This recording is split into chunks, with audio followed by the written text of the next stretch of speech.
So good morning, everybody. We are very glad to have come here for the second lecture, the second talk of the N.E.S.T lecture series. N.E.S.T is a project, is a research group which is based at the University of Bergamo in Italy, but of course it's made by several people from several universities.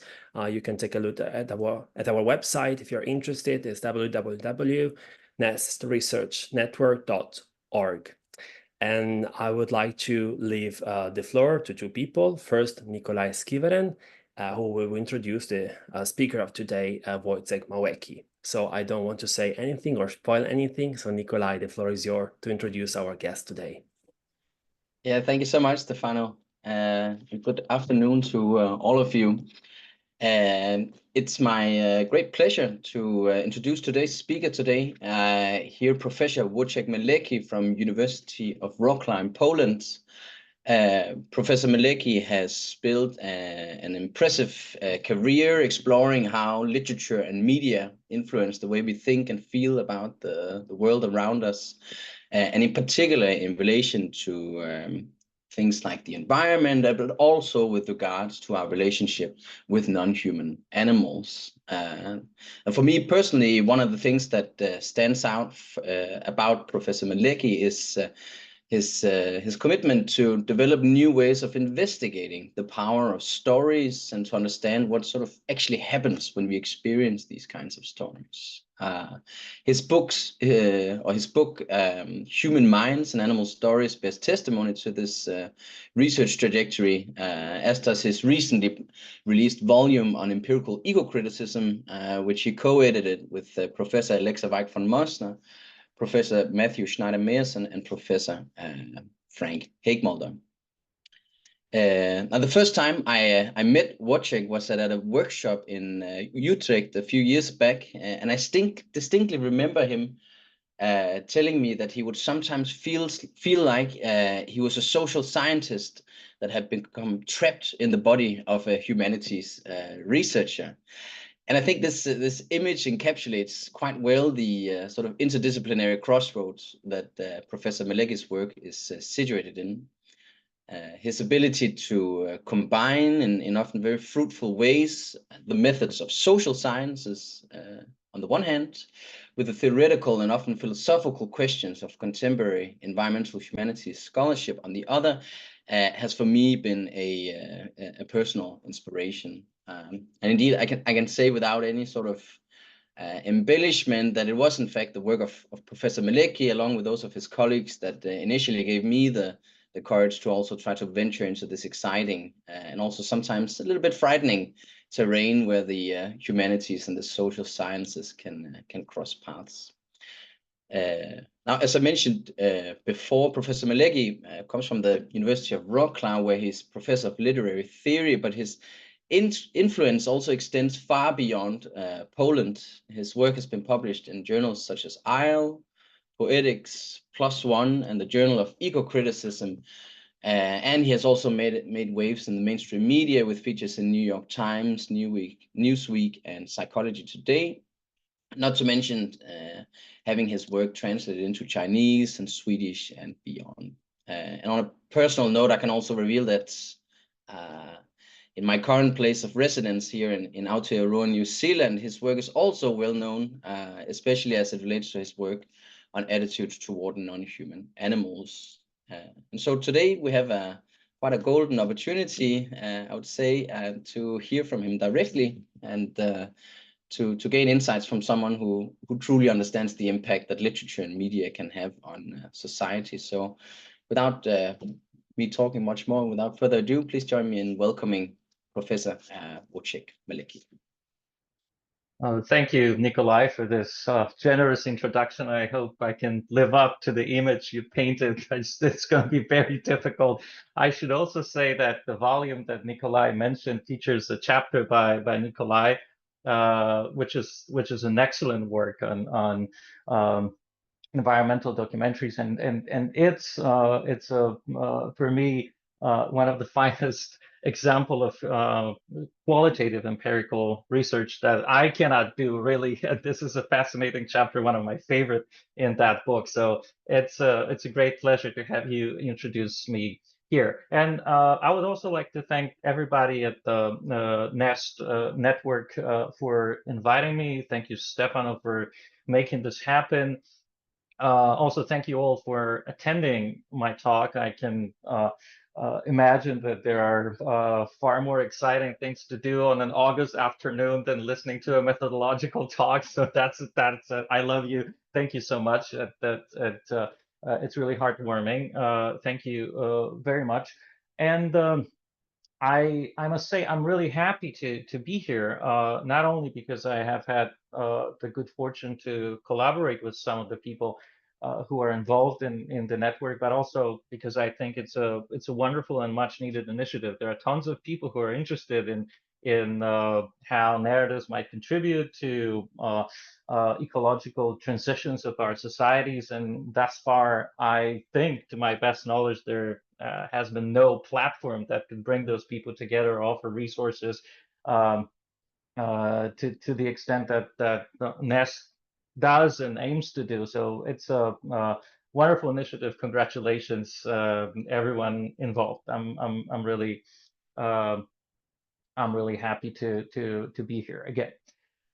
Okay, so my topic, and I just hope that this talk can, just make some humble contribution to this idea animating the network. And my topic for today is experimental methods for investigating the impact of environmental stories, the social impact of environmental stories. And since I do realize that many researchers who are interested in the social impact of environmental stories do not use experimental methods, or are not perhaps are not very familiar with them. I would like to begin with a general question: why they should even consider using experimental methods, or just caring about what they can offer.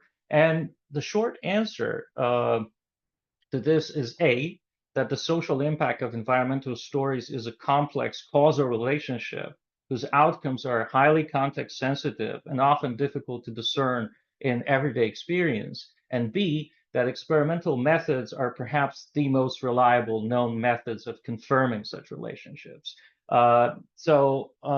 Perhaps an example. So if any one of you is interested in confirming whether that impact exists for a particular kind of narratives, what its mechanisms are, and so on, then they might consider using experimental methods or consulting experimental evidence concerning such phenomena.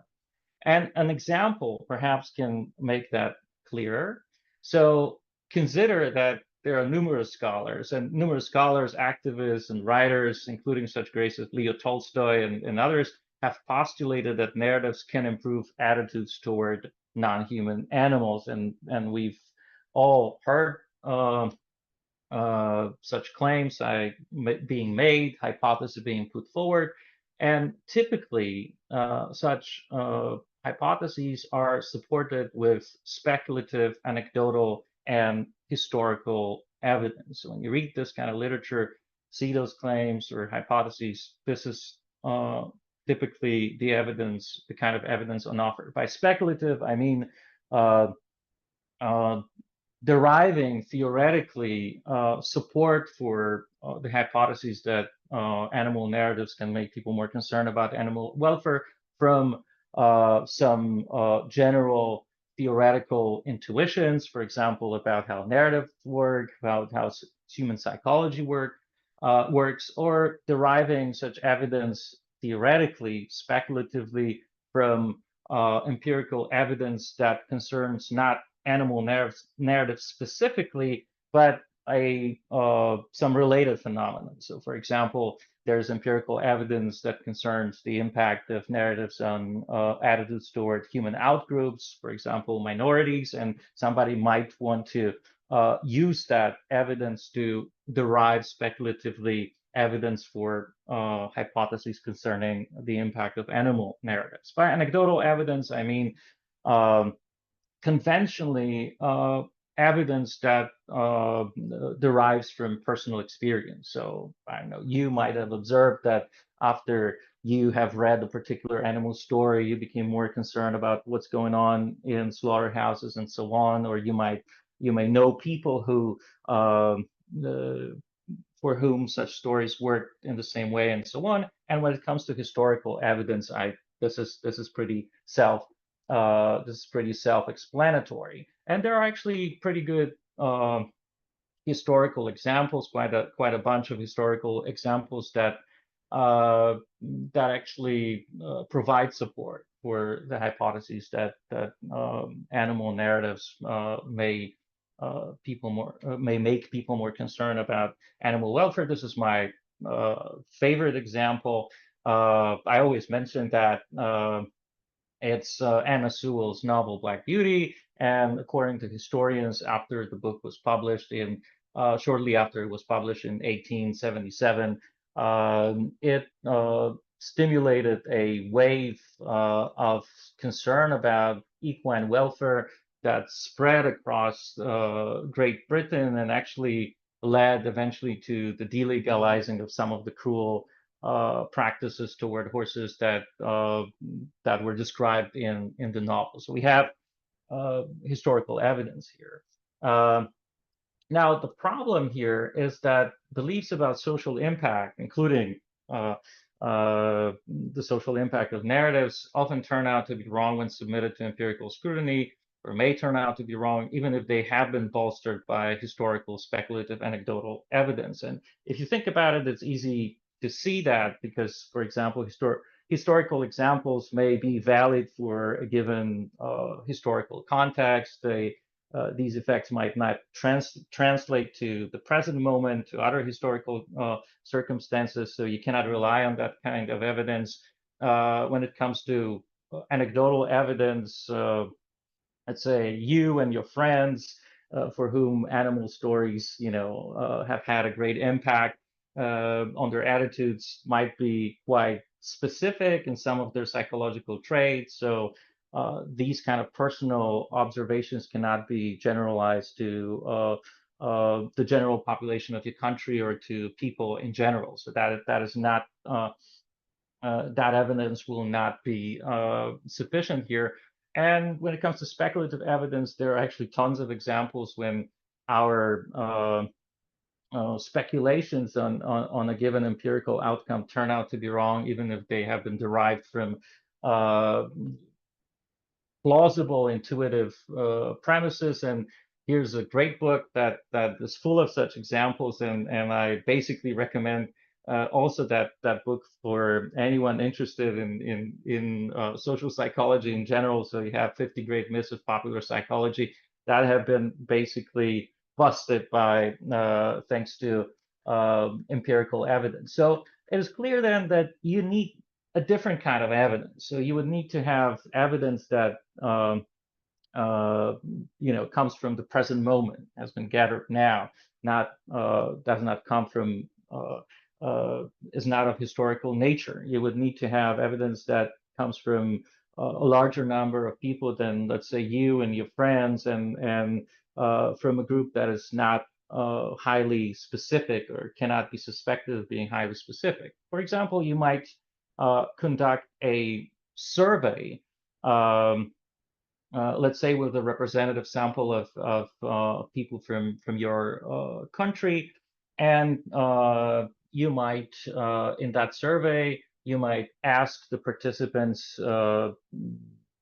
how often they read animal narratives or are exposed to animal narratives, and you might also ask them questions that measure their attitudes toward animal welfare. And in such a study, your hypothesis would be that, let's say, people that reading animal stories makes people more concerned about animal welfare.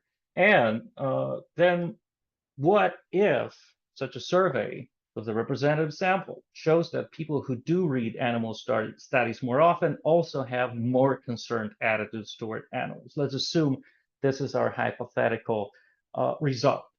Could such a result, could such a survey provide convincing evidence that animal stories actually make people more concerned about animal welfare? And the answer is sadly no, because a study like this can only offer correlational evidence. A study like this as a can investigate correlational relationships, and these are relationships that consist in variables who are more changing together in a systematic manner. So in our hypothetical example, the more often you read animal stories, the more concerned you become about animal welfare. And to see that such evidence cannot really help us in establishing whether animal narratives improve attitudes toward animal welfare or make people more concerned about animal welfare, we need to consider that this result is basically compatible with different causal pathways. So first of all, it is definitely compatible with reading animal narratives influencing attitudes, making people more concerned about animal welfare.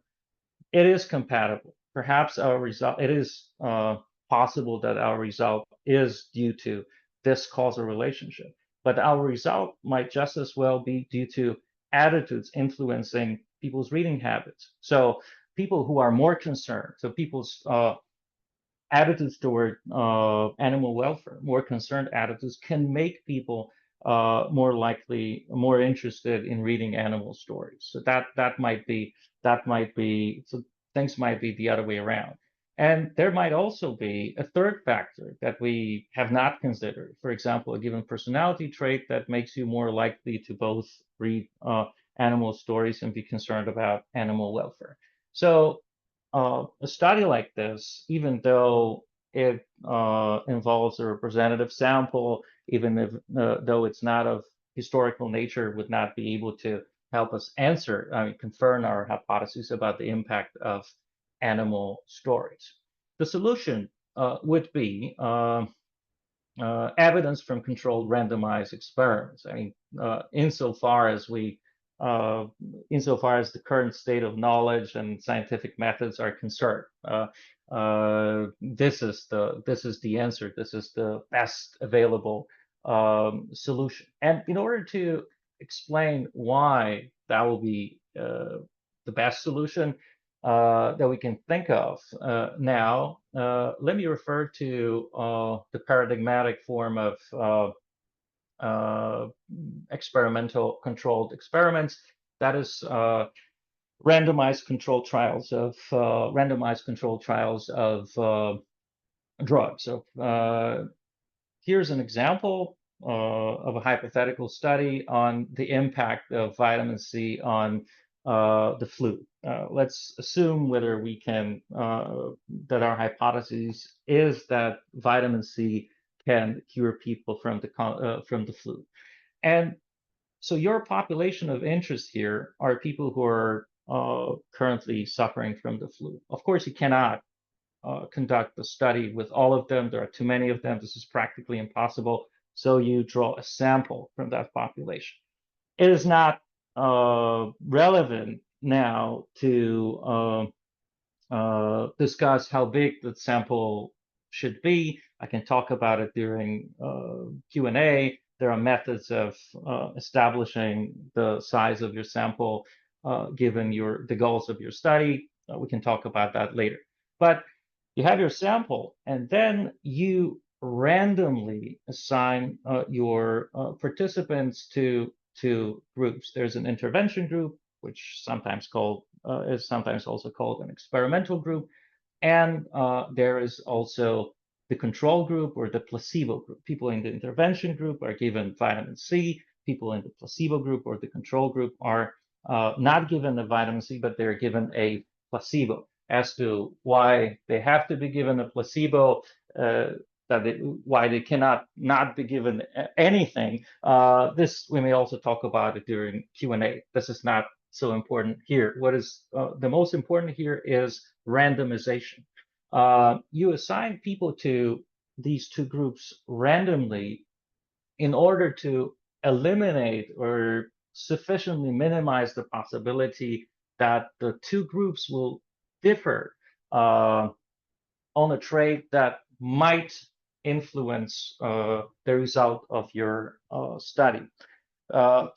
Let's imagine, for example, that you assign participants to the group based on the order in which they signed up for your study. So let's say people who signed up for the study first are assigned to the intervention group, right?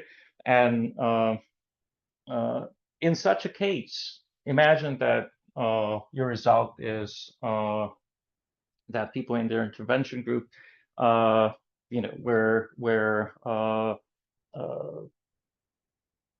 people who were in the intervention group where that your supposed medicine, that is vitamin C, cured more people of the flu. That is, people in that group. There were more people in that group, significantly more people in that group who did not remain ill after a certain established period of time. So let's imagine that is the case. Then this might have been due to the fact that, let's say, people who signed up first for the study were in a better shape. They had fewer symptoms. They were less ill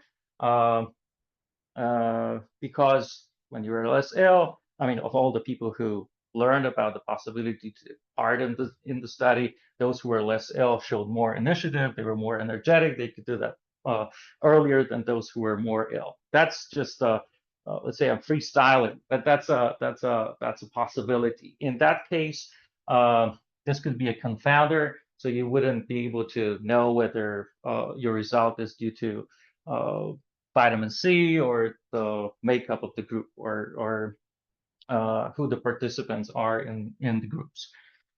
So in order to avoid such effects, you assign people to the groups randomly. You apply randomization, and if you do that carefully enough, then you can be fairly certain whether the effect you observe, any significant differences between the groups, are due to your intervention or not. And basically, most of the experimental studies on the impact of narratives, including environmental narratives, have this kind of design. And actually, my team and we use that kind of design to investigate the hypothesis that animal stories can make people more concerned about animal welfare, and we did so as part of our project on the impact of narratives on attitude-toward animals and their welfare, which was generously supported by a grant from the National Science Foundation, National Science Center, I'm sorry, Poland. And this project, its outcome were 15 experiments involving almost 4,000 participants, aged between 14 and 81. So demographically, in this respect and some other respect, this was a pretty diverse this was pretty diverse sample. Generally, and the project also involved texts representing various national literatures and genres. So it was diverse in terms of its stimuli too. And I'm happy to say that the experiments we conducted, they confirmed our hypothesis that animal literary narratives in particular, can make people more concerned about animal welfare.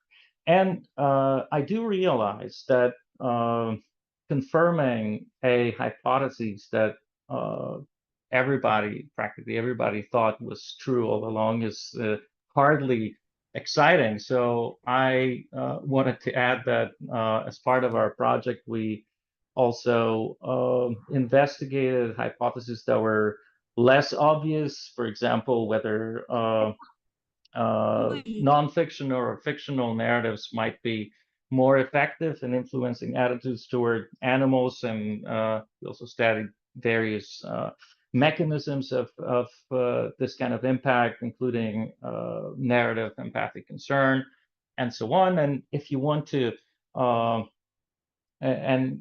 the details of those studies, you can find them in the book that Nicolai kindly mentioned, Human Minds and Animal Stories, that I'm happy to say is now available in open access from Routledge. But when it comes to examples of experimental research helping to address hypotheses that are not quite so obvious and perhaps more exciting than the one about the impact of animal narratives on attitudes, I would like to refer to a different kind of stories, namely climate fiction. And I'm going to talk about a study my team and I conducted on climate fiction, for which was inspired by the current debate in environmental communication about the effectiveness of fear appeals in climate messaging. And that debate is stimulated by the fact that dystopian or catastrophic climate narratives appear to be one of the most common strategies used by organizations, media outlets, activists, and artists to stimulate climate action. And these narratives typically convey the message that if climate change proceeds on its current trajectory, its consequences will mean the end of life as we know it in biological, demographic, political, economic, and virtually all other significant terms. The underlying idea here is that the public needs to be shocked into climate action, as no milder form of persuasion will suffice to corrode the deeply ingrained habits preventing it from acting. And here are two examples of such dystopian or catastrophic narratives: the famous movie The Day After Tomorrow, and a performance by Extinction Rebellion. Now, it has been argued that the use of such fear appeals, rather than stimulating climate action, pro-environmental behavior, is more likely to result in or exacerbate climate-related mental health problems such as climate anxiety, climate helplessness, or climate depression. So there's this debate unfolding. And that would be quite a worrying outcome. Climate anxiety, for example, is a serious condition that can discourage one from climate action and considerably lower one's quality of life, and it rapidly spreads around the globe, particularly among younger generations. So it is argued then that a viable alternative might be utopian climate narrative, showing people a desired climate outcome without at the same time inducing fear responses. And this sentiment or hope is nicely captured in this quote from Kim Stanley Robinson: "You need to use hope like a club to beat your opponent." So there is a camp which says, let's try with utopian or more positive climate narratives.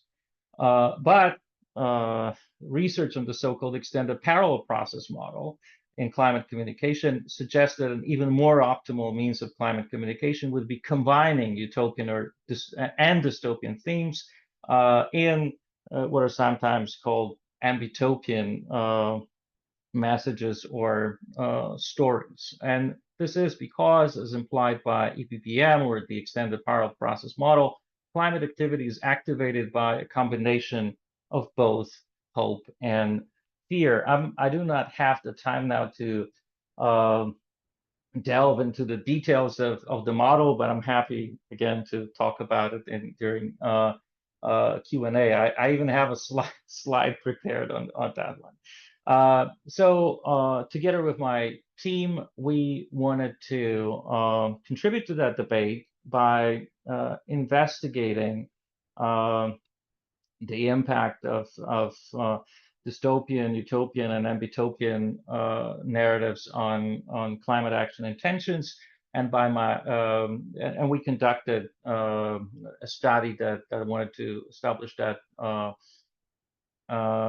experimentally, and we also included in this study variables related to emotions, in particular hope and fear. Our main hypothesis was that reading a combination of dystopian and utopian sci-fi, climate fiction, will make participants more willing to take action on climate change than reading either utopian sci-fi, dystopian sci-fi, or a control text. And by my team here, I mean these wonderful people: Matthew Schneider-Meyerson, Jagadish Thacker, Małgorzata Dobrowolska, I know Lydia Pedersen, and Will Buckingham. In this experiment, we used as stimuli the work of Kim Stanley Robinson. Our dystopian or catastrophic stimulus was chapter 1 from his book, The Ministry for the Future, which depicts a heat wave in India. Our utopian stimulus or text was comprised of excerpts from various chapters from that same novel. We also had our compound stimulus was the above material combined, compound or ambytopian stimulus, and our control narrative was an excerpt from a different novel by Kim Stanley Robinson, which did not concern climate change at all. I mean, the novel from which it came did concern climate change, but the particular fragment didn't. The excerpt did. And the participants in our study were 1,130 Indian participants and 1,138 American participants, US participants. So we conducted it cross-culturally, and the reason for this was that most studies on the impact of environmental narratives are conducted with samples from Western countries and from the global North, and we wanted to address that limitation by also including a sample consisting of participants from the global South, India in particular. And in both cases, our participants recruited from two types of climate audiences: the concerned and alarmed. Again, I can talk more about this construct of different climate audiences that we were working with here. I'll just say during Q&A, for now, I'll just say that we chose these two climate audiences because they are the largest, both in India and the US, and also even though they're significantly concerned about climate change, they also show low levels of climate activism. So they are a valuable or important target for those kinds of interventions. The procedure in this experiment was as follows. Participants were randomly assigned to 3 experimental groups and a control group and asked to read their respective texts, the utopian, dystopian, compound, and control excerpts. Then they were asked to fill in a questionnaire comprising items related to climate activism, as well as a set of demographic items. Finally, they were thanked for their participation and debriefed.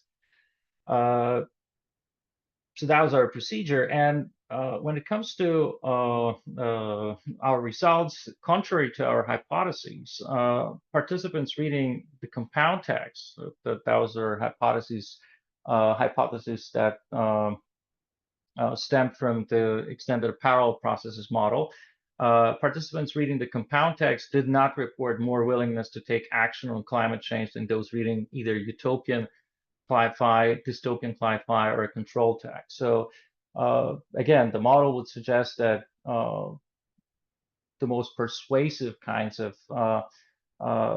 climate narratives would need to involve both fear and hope appeals, and so so one might suppose that the kind of climate fiction combining dystopian and utopian themes would work best, would be most persuasive. This was not what we found. There was also no significant impact of the other two experimental texts on climate action intentions, which was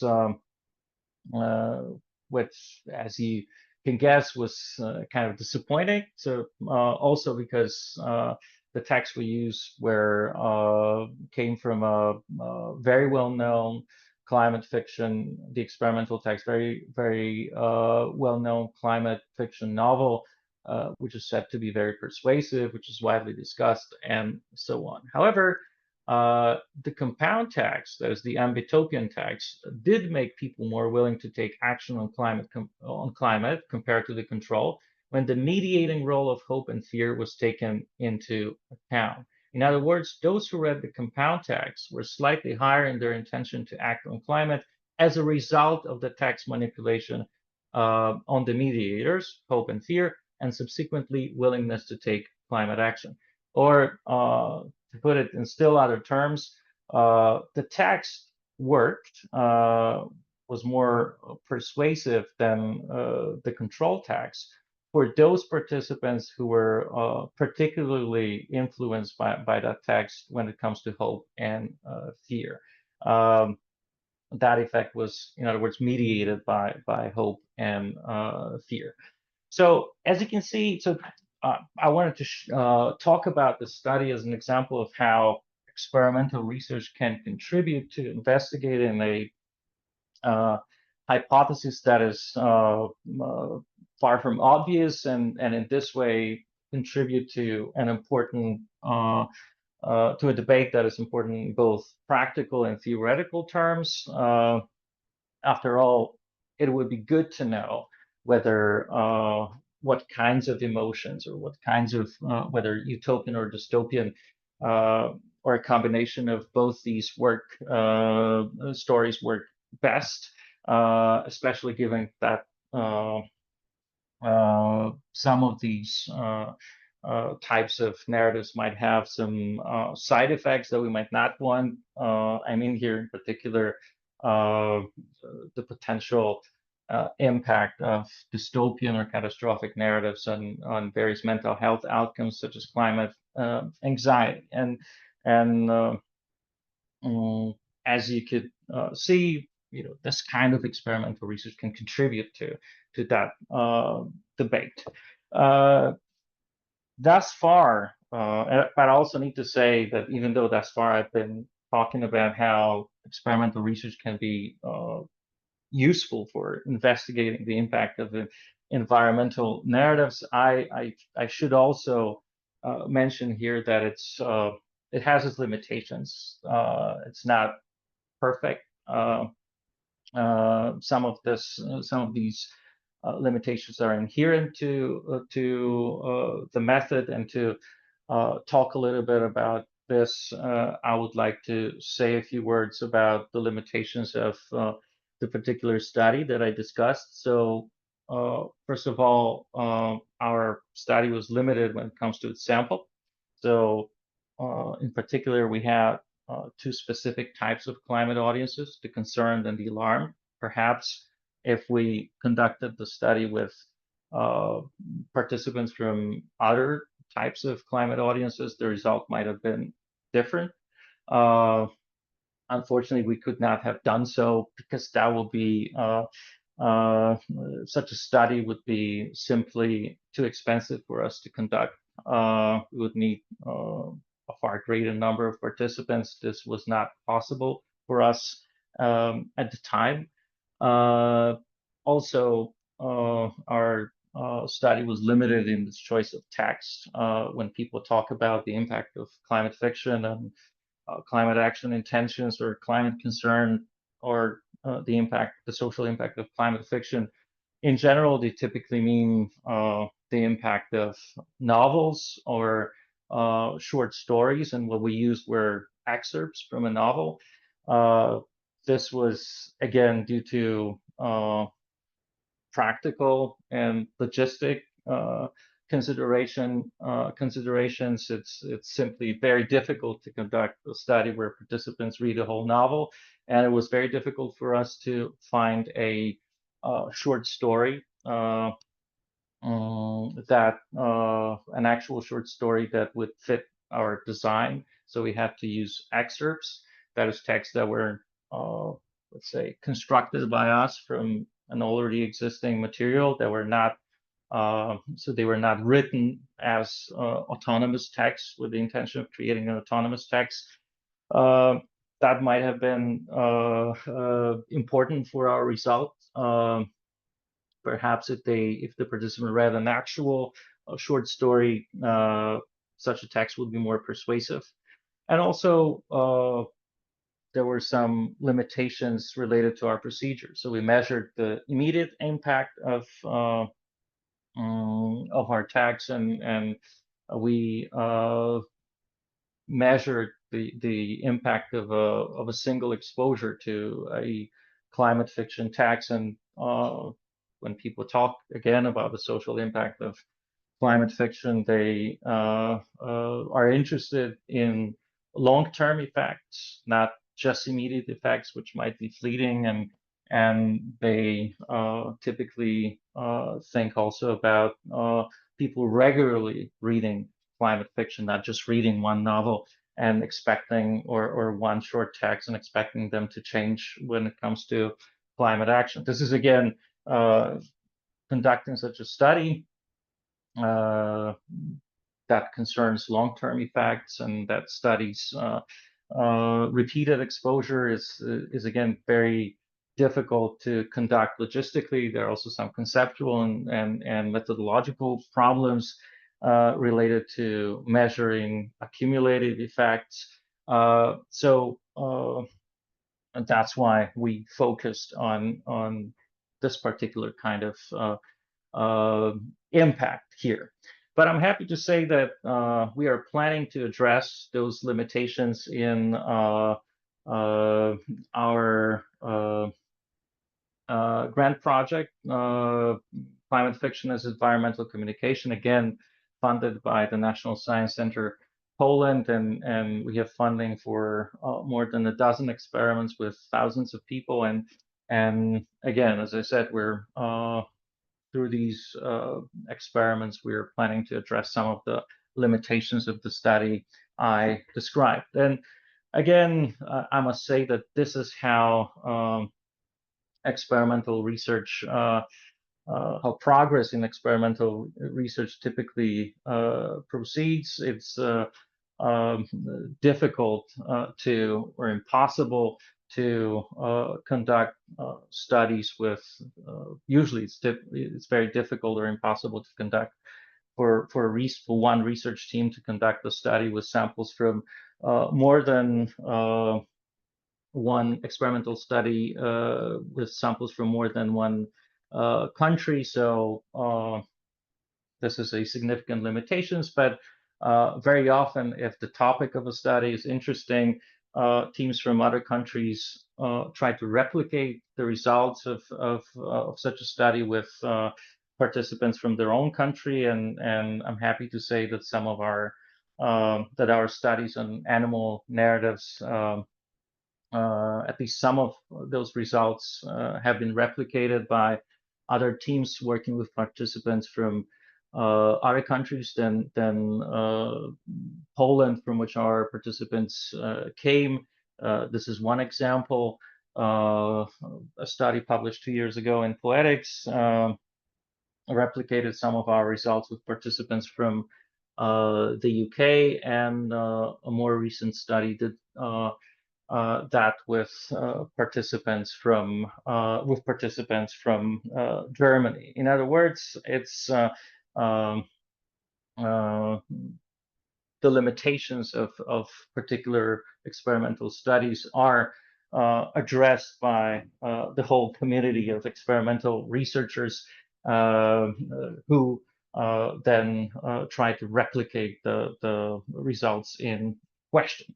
And that will be all that I have to say in this talk. Thank you very much for your attention, and again, thank you for to the network for their generous invitation.